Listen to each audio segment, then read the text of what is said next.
Good afternoon, everybody. I'm Chautauqua County Executive P.J. Wendel. I'd like to welcome you with our media press release this afternoon, right here from the third floor at the Jurassic office building here in Mayville, New York. Just a few of my own personal observations and responses to the governor's State of the State address yesterday. Likewise, also a member of the board of directors of NYSAC.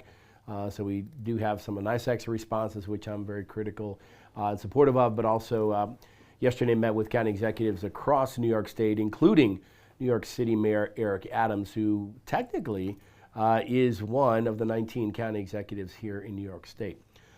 Just to recap on a personal note, one of the things that struck me in some of the opening remarks was the governor's commitment to education. And the reason I say that is, as many of you know, I've had 25 plus years in the educational system, and as many of us, we've seen a transition over the years in our educational system right here in New York State. One of the things she was committed to is getting back to basics. One of the things I prided myself on growing up was phonics. Somebody made millions of dollars on Hooked on Phonics, so I think it's paramount that the governor wants to bring phonics back. She did talk about getting away from, some of the crazy curriculums that are out there. And I agree. I think if you walk in any public school in Western New York, Chautauqua County, or New York State for that matter, you see a lot of abandoned projects, school projects, and new curriculums that are left on shelves. Thousands, if not tens of thousands of dollars worth of books and workbooks and material and supports, different things. So it's good that the governor wants to get back to basics, reading, writing, arithmetic, although, they were what we focused on many years ago. They are still the backbone and the core. We can just take those to a new level in higher education. And when I mean higher education, we talk about the newer technologies and the increased levels of math, science, STEM, and STEAM as we go forward. Overall, very supportive of the governor's fight on crime. I think that's paramount. We've seen a lot of changes with bail reform. As you know, we've seen a lot of instances where I've heard from law enforcement specifically that those that they arrest, apprehend, basically look and say, just give me my ticket so I can get out of here. I think that needs to change. I think the punishments need to fit the crimes as far as who needs to be remanded on bail. Those are critical, and the governor is very well aware of those. I think the biggest piece that anyone across New York State and across our country will tell you is our increased issues with mental health.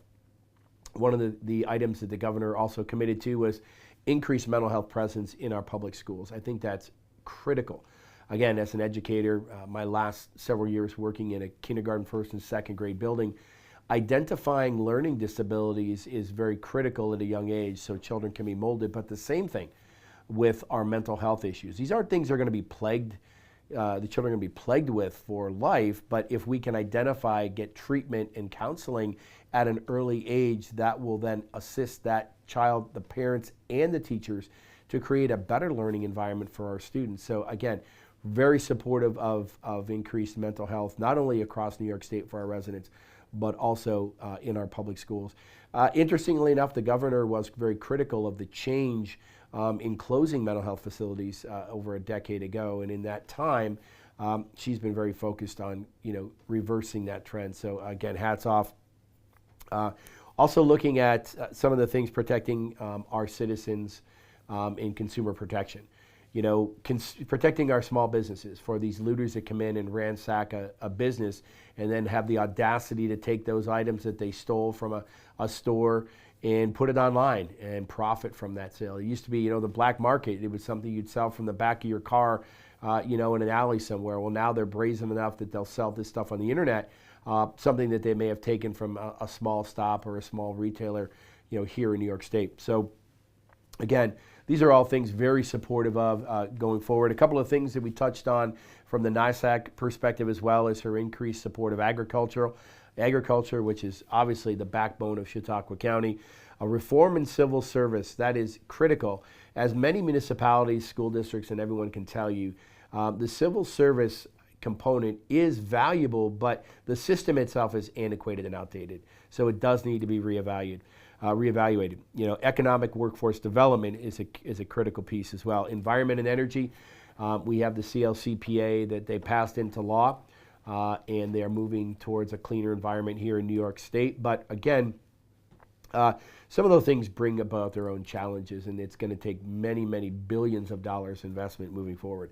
Our cyber and IT issues are incredible in New York State.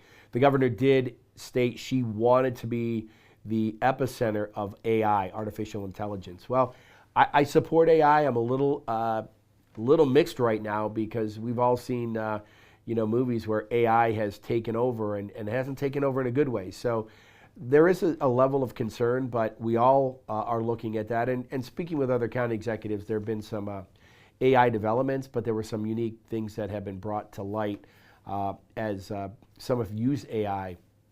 It's been effective. It will help us, and I know counties are embracing the use of AI going forward. It's something I'll sit down with my IT director as well, but a little leery just yet, again, as to what AI is capable of and how it's going to help.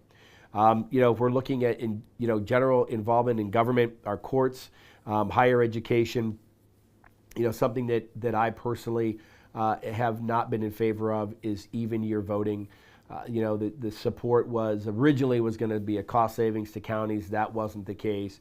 Then they talked that it would. The argument to that, would be that you start to diminish your local races if you put it with the larger state and federal races, that it would increase voter turnout. Well, you're always going to have an increased voter turnout on those years. You're not increasing more. You're just moving an election to where there's already more voters. The other point, and where counties have been united bipartisanly across the state, is that this is a home rule issue. The state legislature, and I know our both assemblyman and senator oppose this, that's basically the state coming in and telling counties how to run their counties.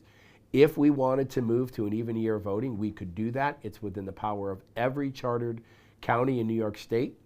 But the way that it came about is very challenging. So there are lawsuits gearing up. Many of us are in support of challenging the legality of our even year voters voting. The governor did talk recreation swimming.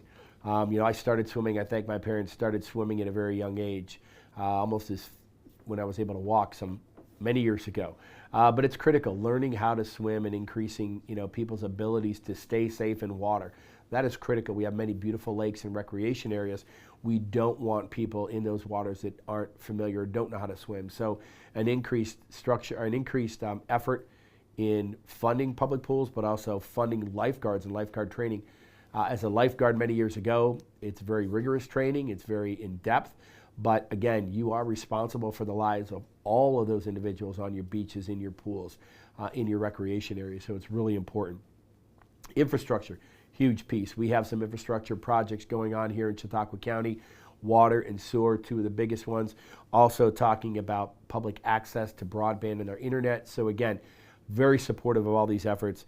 Again, public health and mental health, critical pieces that need to be addressed here in New York State. Also public safety and criminal justice reform. So again, very supportive of the governor's initiatives. There's some that I would look at and not really get all 100% behind, but I think all in all, we need to address issues. And somebody has said before, the governor didn't use these terms, but the best time to plant a tree was 25 years ago. The best day to plant it, the second best day, is to plant it today. So my belief is the governor is looking at these challenges we've had before and taking a stance now and making those changes. So we'll see where this goes.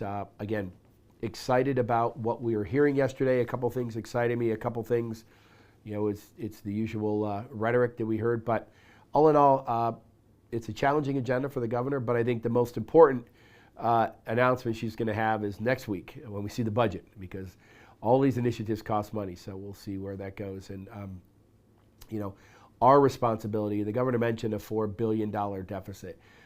That's where the state needs to focus, and I know our representatives are fiscal watchdogs, but the state needs to focus on their spending as well. So again, excited about the state of the state. It's always great to be in Albany and see the fervor and the hum of what goes on that special day, but more so great to be in the presence of other county executives as we met yesterday morning prior to that. So at this time, I'll take any questions moving forward.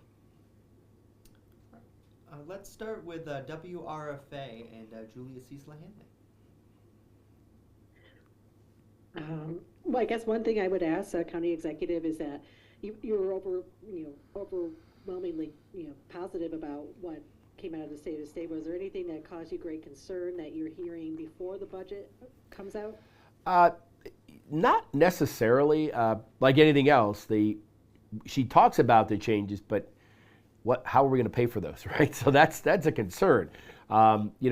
Last year the governor came out and said we want to build 800 new homes in such a period of time. I think she's realized that wasn't supported, and she said it in the address yesterday. I think looking at our opportunities for housing stock, as we all know, we have some of the most outdated housing stock here, or oldest housing stock in the country, which surprises me because I've been to Massachusetts and near Boston. They have homes that are built in the 1700s and still exist, and still occupied. So I'd have to, take a little question to that. But, I think the housing issue is big, but I think we need to look at incentives going forward. Very surprised, very excited about the commitment she made. One, to our clean waterways. She mentioned Chautauqua Lake is one of them. But also her commitment to mental and public health. Mental health is a huge issue here in New York State as well as Chautauqua County. So again, surprisingly, not a lot of negativity, although there are a couple things behind the scenes that we as the county executives are looking at. But we have made a commitment that a unified front working with the governor is the approach we're going to be taking, and we'll see where it goes from there. Thank you. All right. Let's move on now to Greg Bacon with the Post-Journal and Dunkirk Observer. Greg? She touched on it briefly, the governor did, but what's your thoughts about her comments regarding population loss, specifically how people aren't moving necessarily down to Florida, but more to neighboring states, including Pennsylvania? And what do you think can be done about population loss? I think one of the things we need to do is become more business friendly. There are multiple levels of taxing jurisdictions. You have towns, villages, the county, our cities, school districts. It's interesting. People are relocating, and it used to be for the snow, right? But we know we've had some pretty mild winters, so maybe that might not be the case anymore. Personally, I think there's just the opportunity or lack thereof. But now, to be honest, I've also someone reached out to me over the holiday and said, hey, I'm a young professional here. There's 10 other families that, we all have a significant, combined income here in Chautauqua County. We work remotely. So, why don't we pivot and try to bring individuals here to work remotely? It's a beautiful place to live, to stay, to raise your family. So, I think affording opportunities to bring, a lot more remote work, I think is one way to do it. But the business climate is still very challenging here in New York State. Between if you're going to get into hospitality, and restaurants, you're looking at some very stiff public health laws when it comes to sanitation, sanitary code, et cetera. Obviously, we know it's to protect us, but we do a lot more. And you're right, Greg. It's challenging to see somebody move across and save half of their money in taxes. But I think the other thing that people don't realize is, what do you get for those taxes? If you move to other areas, they don't have garbage pickup. They don't have other amenities. They don't keep their roads as plowed. Personally, I drive through Pennsylvania. I won't say their roads are plowed better than New York, especially right here in Chautauqua County. So I think we need to focus on our business climate, our business environment here in New York State. But I've said this before, people look down on pilots, but pilot programs are what counties, the IDA, and economic development uses to bring business here.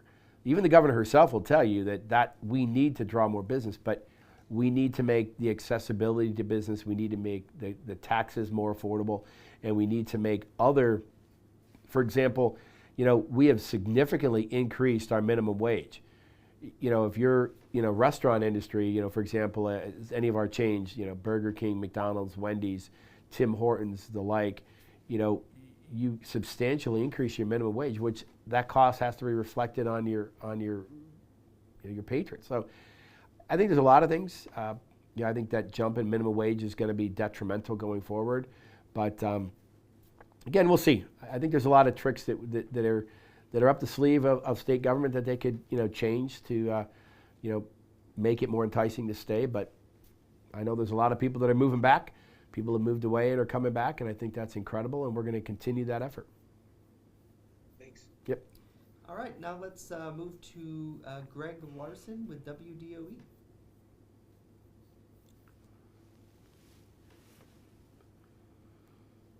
Greg, are you on the call?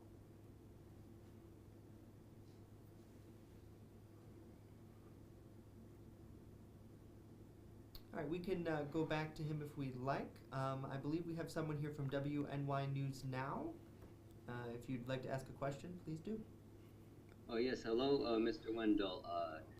So, yes, clearly, I mean, a lot of hopefully good things in the State Address. And well, obviously, like you said, no more once the budget gets unveiled. Do you foresee any potential issues with cooperating with the state whenever it comes to implementation? I don't see any issue. I think many times as even the unfunded mandates we still implement and we move forward with.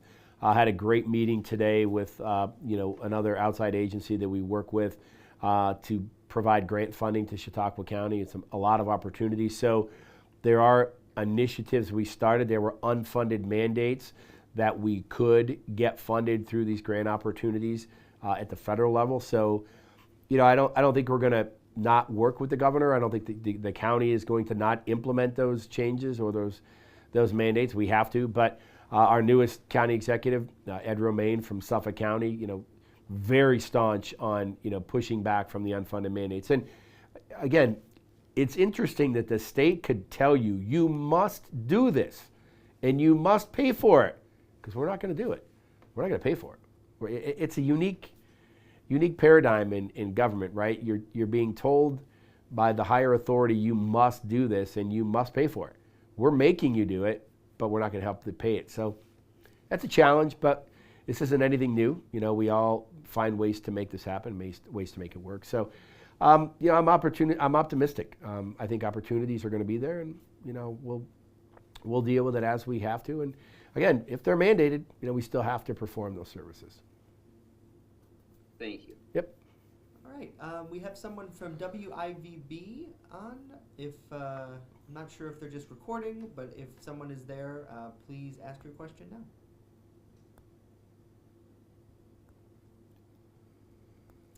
If not, let's move on to WKBW. I believe we have Michael Wooten with us. Hi, sir. Nice to talk to you. I apologize. I joined a couple minutes late, so forgive me if this has been asked. I guess I would just wonder, was there anything that you didn't hear from the governor yesterday that you hope over the next few months does become an issue that's addressed by the legislature? I think one of the things we talked about when you're looking at public health and public safety, mental health, we have to look at bail reform. I think the overwhelming change that occurred was drastic. We had a roundtable with our congressman here in Chautauqua County discussing the fentanyl issue, and the only treatment many of these people get are right here being incarcerated.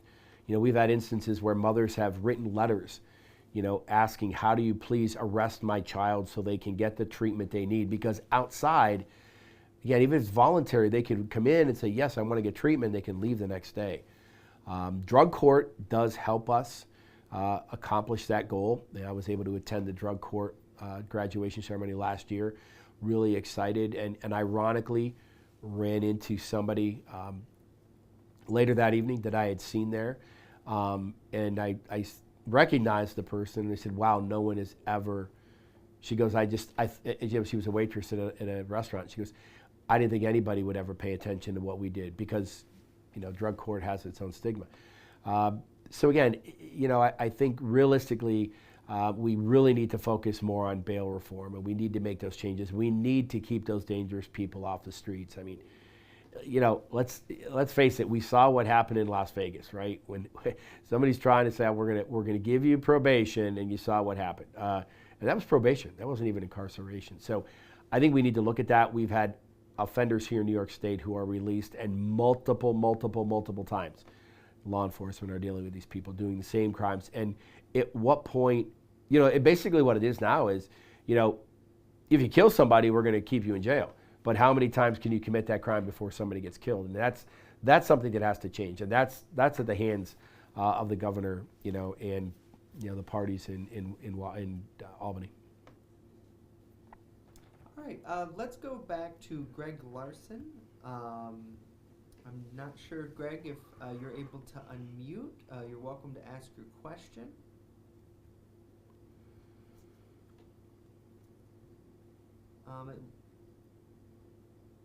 Okay, so it looks like Greg wrote a question, so I'll read it here.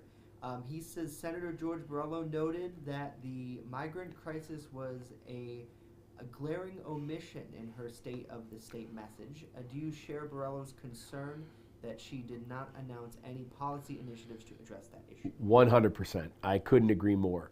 To be honest, I reached to my right yesterday and shook hands with Eric Adams. The mayor of New York City was right next to me. Actually, in between his liaison, Chris Ellis, was between he and I. But sat, 2 seats over from the mayor, spoke. We had met. I took a trip out to New York City last year and met with the mayor at Gracie Mansion, along with 3 other county executives and our executive director from NYSAC, expressed our concerns. Mayor Adams was there yesterday. And again, you would think that a $12 billion hit to the city of New York would have drawn some attention from the governor. We all know this is a federal problem right now. I've been asked to be part of a delegation to go down to the southern border in looking like March. We're hoping it's a little bit sooner. Mayor Adams will join us, although he has been down there himself. People say you have to get down there and see exactly what's happening. And he told me, Mayor Adams looked at me, he said, he goes, County Executive, what you saw in July is nothing like you'll see in New York City right now, which is scary because we know it's gotten worse. So yes, the omission of, dealing with, the migrant crisis. I've asked the governor the same question, and I'll pose it now, and if it gets downloaded or transmitted. We put New York State on pause during COVID. We can put New York State, because the governor's even admitted, there's no vacancy at the inn. We're filled. We have no more room. She said this herself. Why won't she then put a halt, a 1-year pause on sanctuary state status? And I'm sure Mayor Adams will gladly support a sanctuary city status pause in New York City. Give us a year. Give the lawmakers in Albany a year to work. Give local lawmakers a year to work as we need with the governor. Also allowing the governor to work with the federal government. We realize that border is not closed. No way. And I would question anyone to say it's secure. I mean, we see tens of thousands of people. You have asylum seekers or really illegals that have come across to the tune of 12 million in a year. That's the populations of some states. I mean, we have to get a better grip on this. It's beyond the counties, but it does impact. New York State, anyone will tell you, we are the most impacted state in all of the union. Now, we've had our own issues here with asylum seekers in Chautauqua County, and by the grace of the open arms and the warm hearts of our residents, we have assisted those people. But as I'm told, over a year later, they still do not have the ability to work in the United States. This is ridiculous. We're allowing these people, they want to work. We all talk about workforce issues. That could be assisted by those who want to work. Let them work. But these are items that really have to take place at the federal level. The governor needs to work and push the federal government to make these changes. And there's nothing more we could say. We talked about fentanyl. Fentanyl is coming across at our southern border, by leaps and bounds. The interesting piece, our own sheriff has been in contact with sheriffs in border counties in the South, and they will tell you, the Mexicans, Hondurans, Guatemalans, Venezuelans, they're not the ones coming over in the large numbers. What we're seeing are Chinese, are Turks, are those from Africa. Other countries are coming into Mexico and coming across our borders that way. This has to stop. The governor has to demand the federal government, has to demand the president do something, take stronger action to prevent and close our borders. Speaking with Steve Newhouse, he's received individuals flown into his county, not from Texas, now they're coming from Arizona. So again, this is evolving, this is pivoting, this is moving, but our governor needs to make a more direct stand and a more direct opposition to the federal government's discussion that everything is okay, because obviously it's not. If there are any additional questions, we do have a few extra minutes, so feel free to unmute and ask.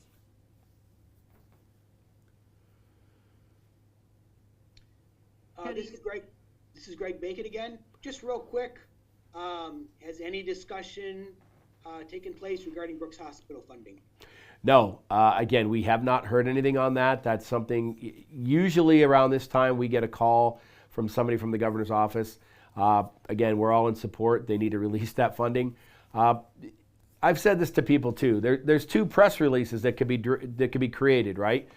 Governor saves healthcare in northern Chautauqua County, or governor abandons healthcare in northern Chautauqua County. Releasing those funds are on her desk. You know, we've all urged, make the decision, get that funding out so this process can begin. Thank you. Yep.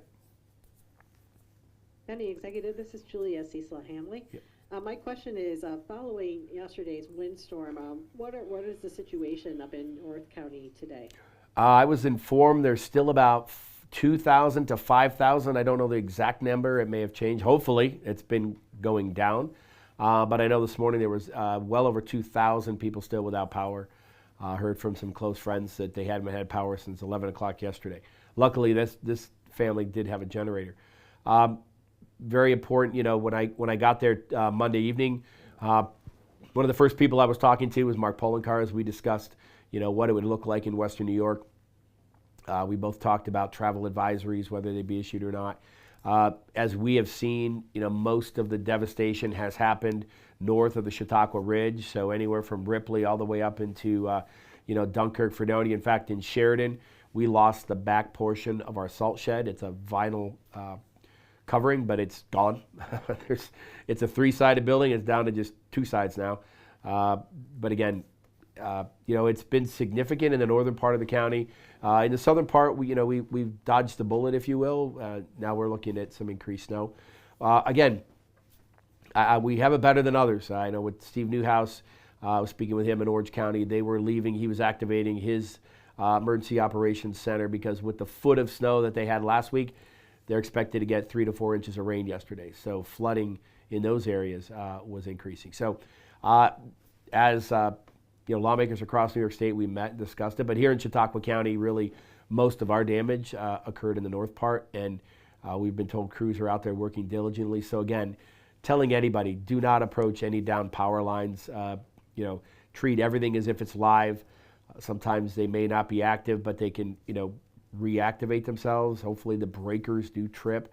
But again, I just ask everyone, please, if you see wires down, call the utilities, call 911. They can get the proper crews out there. But again, hats off. I listened to the pager and the scanner last night when I got home, and our crews were out all night long, you know, all over Chautauqua County. So hats off to the men and women, our first responders, our line crews from our electric companies as well, you know, National Grid, NYSEG, you know, the BPU, anybody else who has their own power. I know Mayville has its own power group here. So, again, hats off to everybody. But we'll keep you apprised. It sounds as if the heavy winds are gone down. And I was told this morning, listening to the weather reports, that the wind, although still might be 45 to 55 miles an hour, it's coming out of the southwest, and it's really the same directions our trees are used to having the wind blow. So whatever, you know, was damaged or wasn't damaged yesterday should not see any increased damage, because it's a normal path of airflow as we usually see this time of year.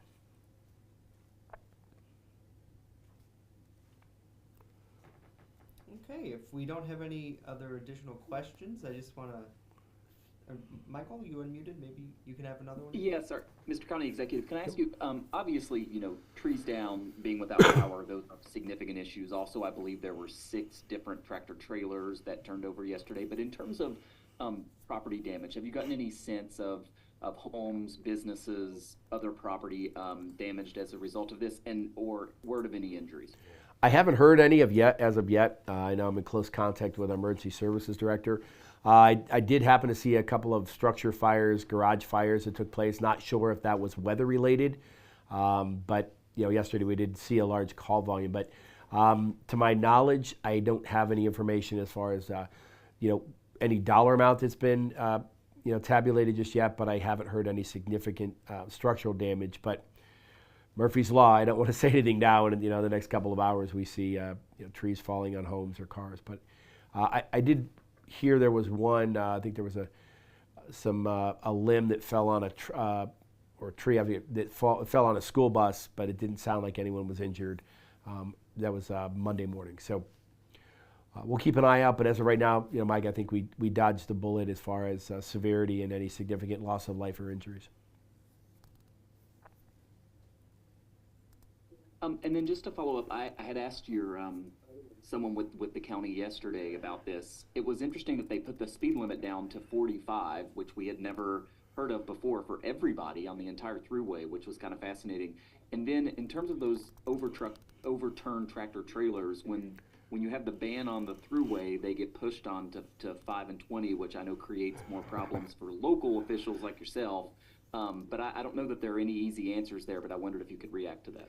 No, it's interesting. That's the first I heard of it. To be quite honest, when I travel to Albany, I take the Southern Tier Expressway. So I avoid the thruway. But yeah, you look at those tractor trailers, they're 13, 14 feet high. That's a giant billboard. And once the wind hits it, they're going. And there's really not much you can do. And I know when you're talking at high winds. Driving home yesterday, some of those high winds, were pushing my vehicle all over the road. So first time I've heard them reducing the speed limit on the thruway. I think it's a very proactive measure because obviously, people are going to want to move. So that was a good suggestion. And interestingly enough, one of the early morning tractor trailers were blown over. It's not that they blow over and they fall, on the ditch this one fell and blocked the road. They blocked the entire 2 lanes and the exit lane. So that one did a number, right? It took everybody, out of commission for a little bit. So great being proactive, reducing the speed limit. I think that's a great concept because we know, those consumer goods have to move, and that's the lifeblood of our United States. And I think those bans, I didn't hear of any increased traffic in 5 and 20. And honestly, if I did hear a lot of chatter on the radio last night with our fire and police that there are a lot of trees down on Route 5, so I don't know if they were going to get any more, movement on 5 or 20 than they would have gotten, on the thruway. So, but it's a great question, Mike, because I know over in time that's usually what happens. They divert to the smaller back roads, if you will. But I haven't heard of any increased traffic or issues with increased traffic since that ban on the thruway. Thank you. Mm-hmm. All right. If there are no other questions, we will conclude this press conference. We thank everybody for joining, and a recording will be made available shortly thereafter as well if you did not get a chance to record. Thank you, everyone. Thanks, everybody.